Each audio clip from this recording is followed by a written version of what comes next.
Olá, amigos da TV Justiça, está começando mais uma edição do Direito Sem Fronteiras. A desigualdade de renda aumentou nos países ricos e diminuiu na América Latina na última década. Essa informação foi divulgada pela Organização para a Cooperação e Desenvolvimento Econômico, OCDE, entidade que reúne 34 países distribuídos em todo o mundo. Mas você sabe qual é o papel da OCDE e qual a importância dessa organização frente à desigualdade no mundo, divulgando inclusive informações como essa? Entenda um pouco mais na reportagem produzida pela TV Justiça. A OCDE é uma organização internacional que existe há mais de 50 anos.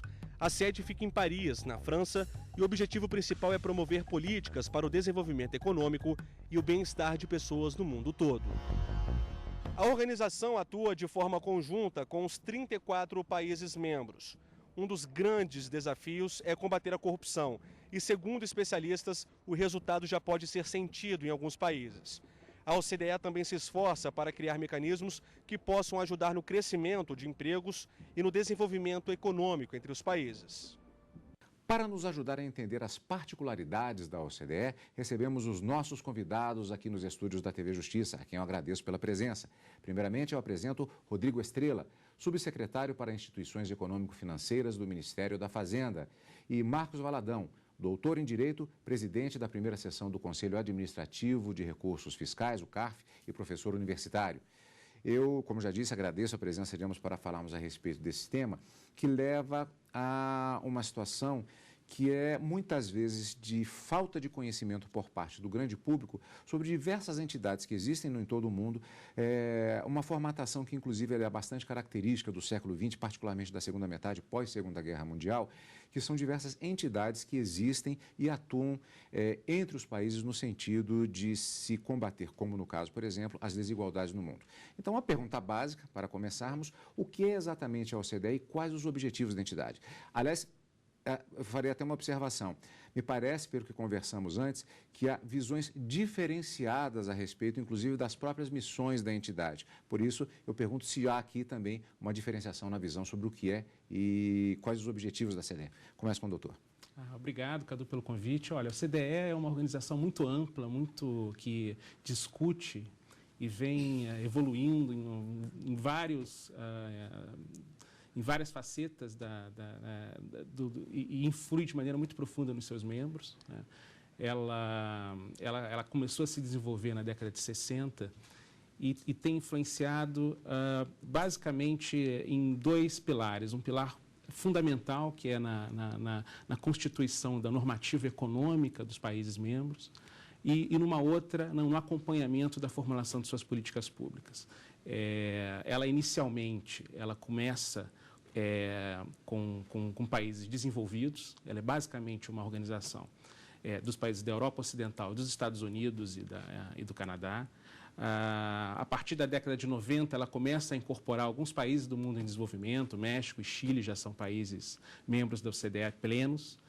E, recentemente, até por uma questão de uma resposta que a OCDE vem dando em relação às mudanças que tem havido no ambiente internacional, ela pretende cada vez mais incorporar grandes países da periferia, né, grandes países em desenvolvimento. E desde a década passada, ela tem feito um esforço de aproximação de países como a China, como o Brasil, com os BRICS, né, em geral, e tenta, de alguma forma, se aproximar, inclusive para legitimar essas políticas, porque hoje em dia no mundo não há como pensar política pública sem ter essa participação dos grandes países em desenvolvimento. Doutor. Não há muito o que complementar o que o Rodrigo disse, mas relembrando a origem da OCDE, que data do fim da Segunda Guerra Mundial para reconstruir a Europa, né, em 48, surge, então, uma organização que, em 60, se converte na OCDE, ampliando aí com a entrada, basicamente, dos Estados Unidos e Canadá, configurando uma perspectiva, inclusive, num contexto de Guerra Fria, de oposição aos modelos socialistas de governança, para difundir ou instrumentalizar uma economia liberal. E isso vai evoluindo ao longo do tempo. Alguns outros países vão entrando, como o Japão, já na OCDE, e como disse o Rodrigo, a partir da década de 90, especialmente com a queda do muro, a economia mundial se torna descontextualizada daquele paradigma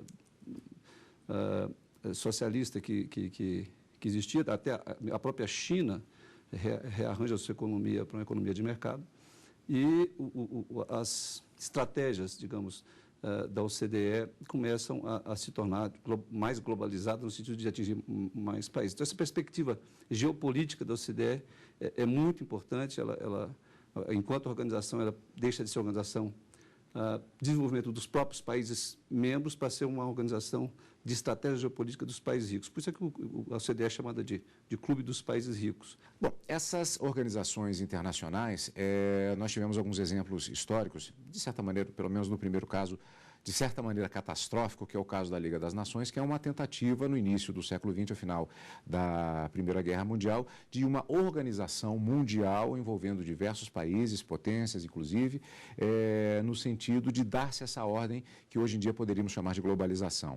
Mas, no caso da Primeira Guerra, por exemplo, a Liga das Nações ela teve suas decisões não respeitadas muitas vezes e todo um processo histórico que dá um programa inteiro para falarmos da Segunda Guerra Mundial, do que vem acontecendo até hoje.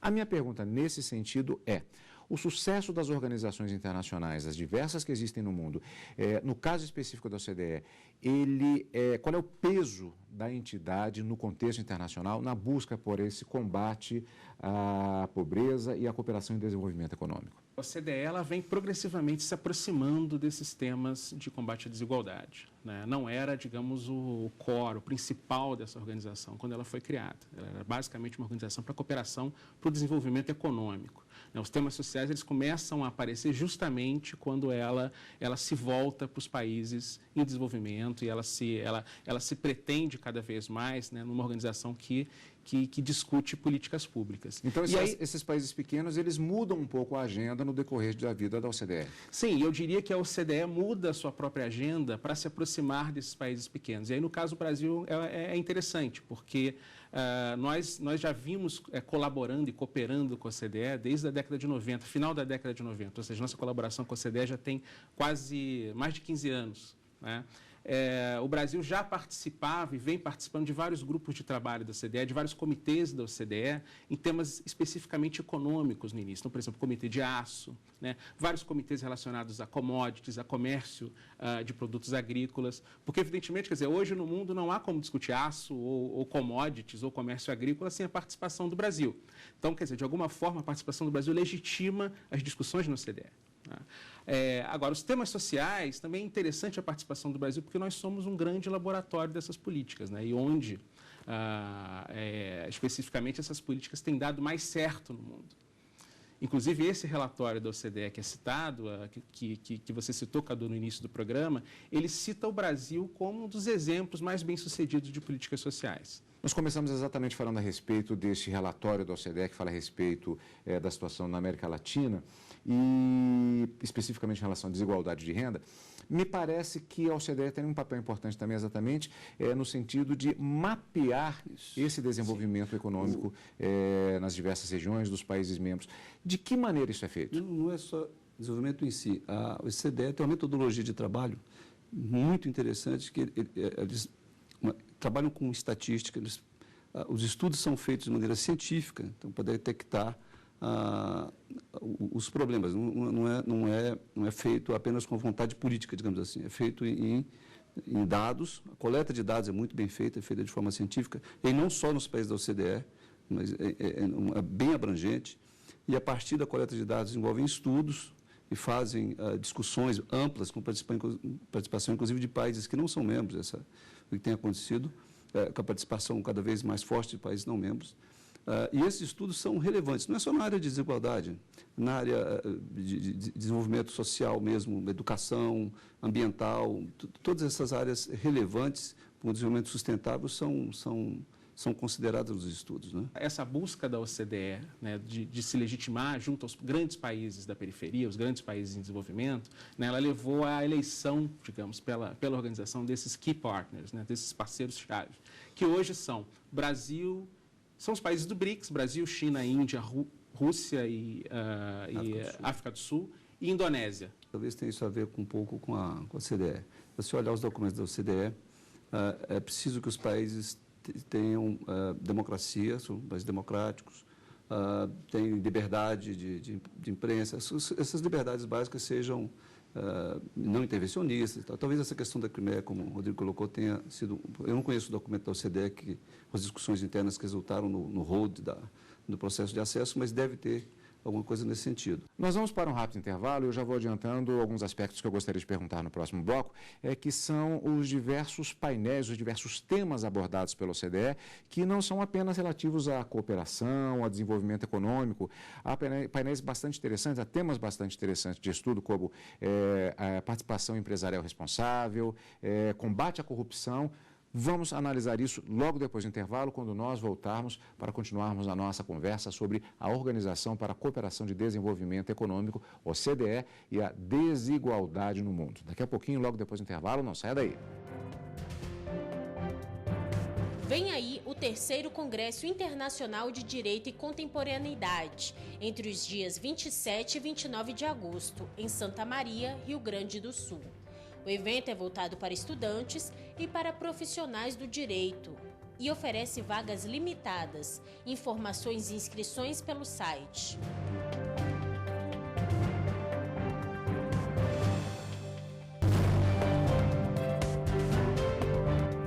O Direito Sem Fronteiras está de volta com a nossa conversa sobre a Organização para a Cooperação e Desenvolvimento Econômico, OCDE, e a desigualdade no mundo.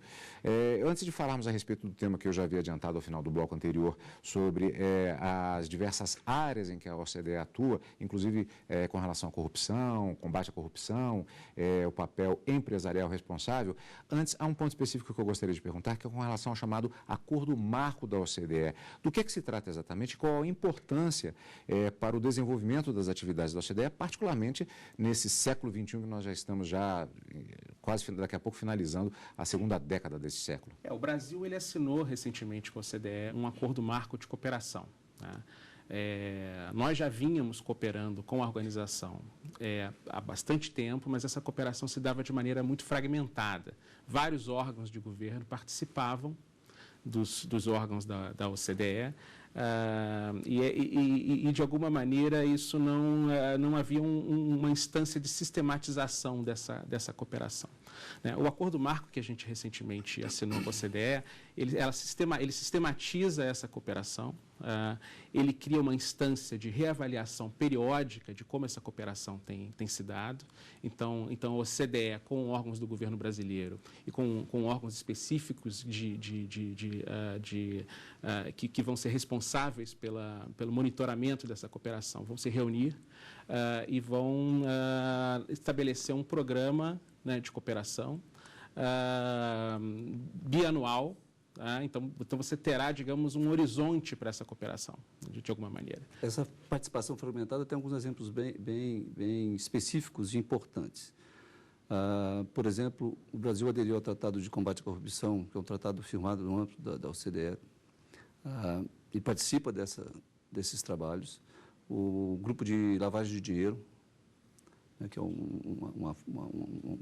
também uma suborganização dentro da OCDE que é dedicada a isso. O Brasil, uma das ações do COAF relativamente à participação dentro do grupo de lavagem de dinheiro, a transparência fiscal internacional, que é a questão das trocas de informações. O Brasil aderiu ao Global Forum em 2009, participando dos grupos de trabalho dentro do Global Forum da Transparência, que é tanto no grupo diretor quanto no grupo de peer review. Então, essas ações, que são ações bem específicas, e no âmbito econômico e tributário, são uma amostra do que o Rodrigo falou, que agora poderiam ser colocadas dentro de uma sistematização maior.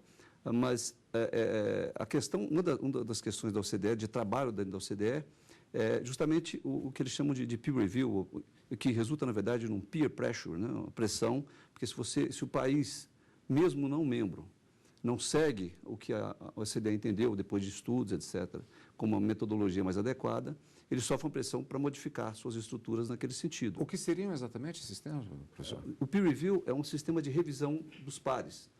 Quer dizer, os países eles se visitam e olham se as políticas adotadas são as políticas preconizadas nos modelos que a OCDE desenvolveu, E, se não, eles são pressionados a adotar aqueles modelos ou se adequarem àqueles modelos.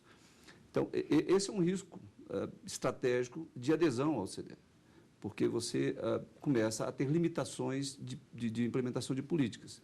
A política pode ser muito boa, do ponto de vista teórico, mas você tem particularidades que impedem, pelo menos momentaneamente ou no curto prazo, que se adote aquelas políticas, mas a pressão continua existindo. Quando você, enquanto o país não está no OCDE, você negocia e relativiza essas posições.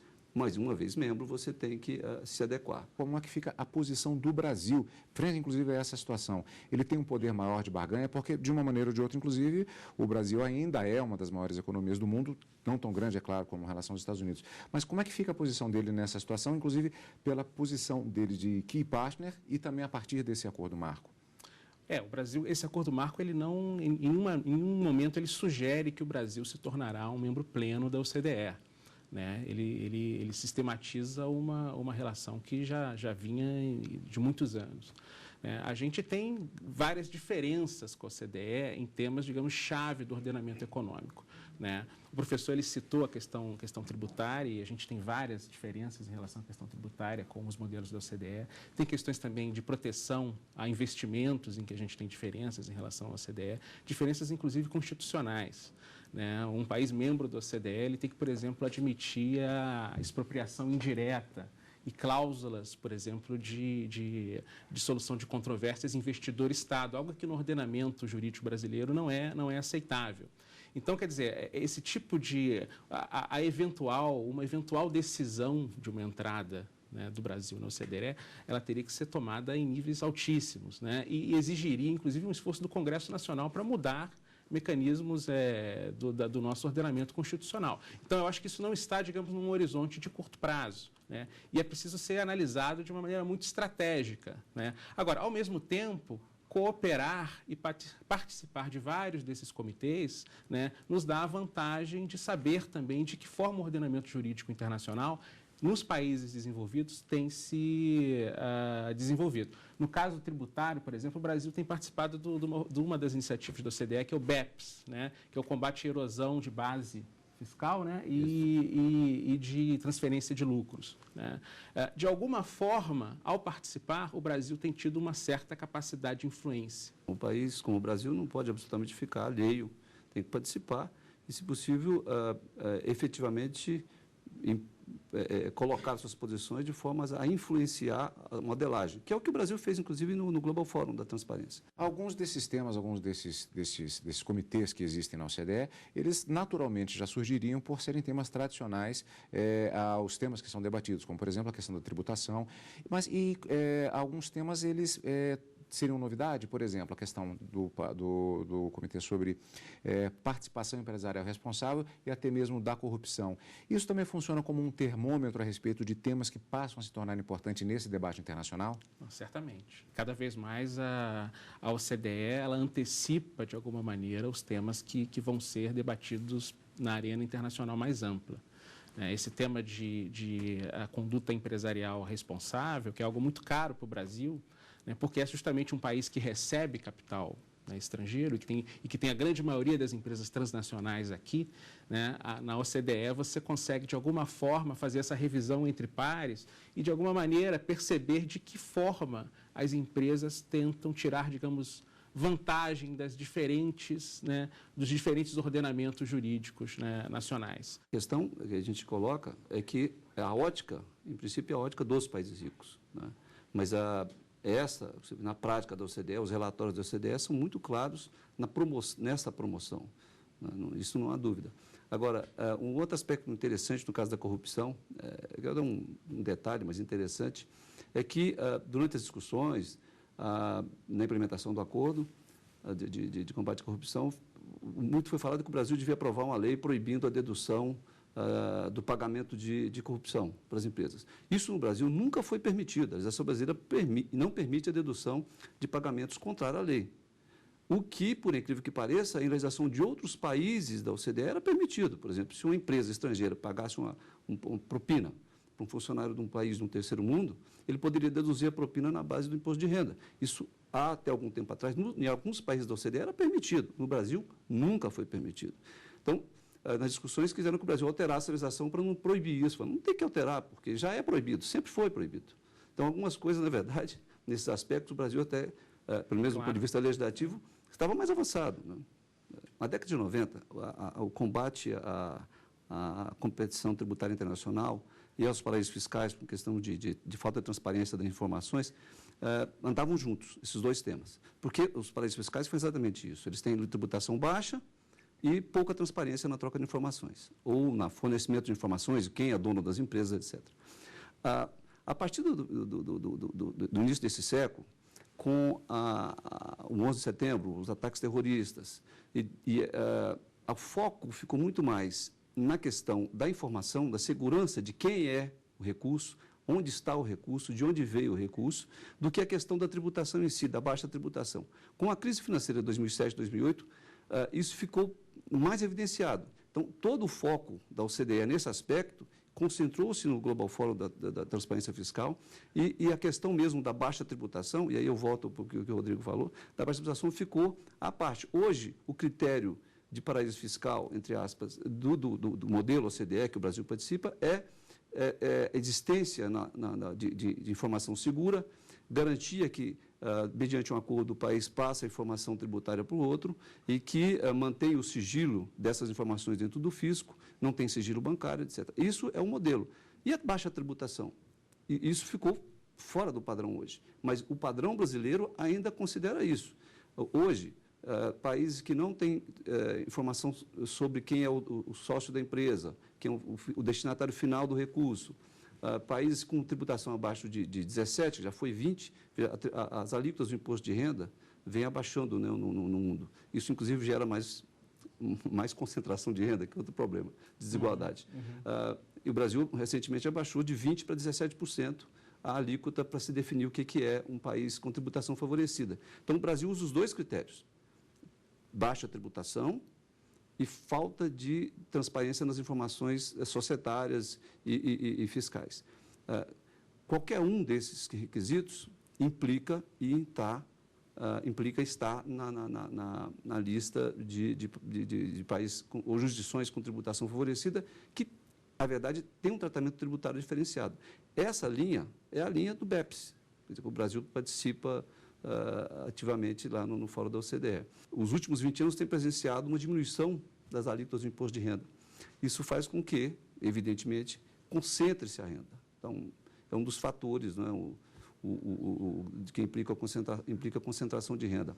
A renda do capital tem crescido mais do que a renda do trabalho, que é o Piketty, em suma, a tese do Piketty, e que também tem como consequência a concentração de renda. Mais uma vez, eu agradeço a participação de ambos aqui nos estúdios da TV Justiça. O nosso programa Direitos Sem Fronteiras está chegando ao fim. Para nos ajudar a entender as particularidades da OCDE, nós recebemos aqui nos estúdios os nossos convidados Rodrigo Estrela, subsecretário para Instituições Econômico-Financeiras do Ministério da Fazenda, e Marcos Valadão, doutor em Direito e presidente da primeira sessão do Conselho Administrativo de Recursos Fiscais, o CARF, e professor universitário. E você que quer acompanhar o nosso programa Direitos Sem Fronteiras pode mandar a sua sugestão para direitosemfronteiras@stf.jus.br. Obrigado por estar conosco e continue aqui na TV Justiça.